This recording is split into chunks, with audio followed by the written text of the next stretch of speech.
If you've got shelfie envy, then let me show you how to bring together the perfect collection of plants and pots on a shelf at your place. I've picked up this super cute wicker shelf from my local op shop. To restore the faded wicker and also protect it, I'm using some raw linseed oil. Now, how good does this look after just 2 coats of linseed oil? Now for the plants. I like to use a mixture of cacti or succulents, but just group together any other plants that go well together. It could be ferns, it could be flowering plants like begonias. They look gorgeous as well. I'm going to show you how to pop them up into all sorts of different pots. Make sure you get things that are in different sizes, so teeny tiny little ones.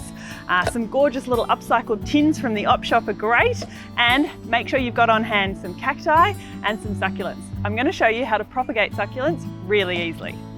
Now, you can propagate rosette forming succulents like this one and other succulents from leaf cuttings. So just simply clip off a little leaf like this and rest it on a bed of potting mix. These will over time set little pups and new roots, and then you can plant them out. But if you're a little bit impatient like me, you can just instead look for succulents that grow on longer stems. Then you can take some cuttings, maybe from your own garden or your neighbours or a friend's, and then all you need to do is lop off, just snap off the lower leaves like so, and then you can pop it straight into some potting mix. And you've got yourself an instant plant. The trick to getting these succulents to take root instead of rotting is you can plant them straight into the potting mix like this. Give them a little splash of water now, but don't water them again for a couple of weeks. By then, they'll have set root. There really isn't a wrong way to arrange these in your pots, and I love that succulents and cacti are pretty forgiving plants. Taking cuttings from cacti is a little bit different to succulents.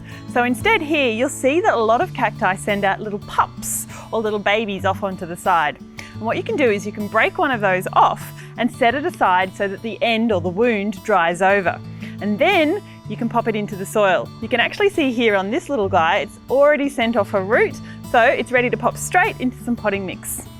To bring some uniformity to this collection of mixed pots, I love adding some white pebbles to the top of each. It really ties them all together nicely. And then just arrange them on your shelf however you'd like. So come on, I want to see your plant shelfie. Take a photo, tag us so we can see it and share it.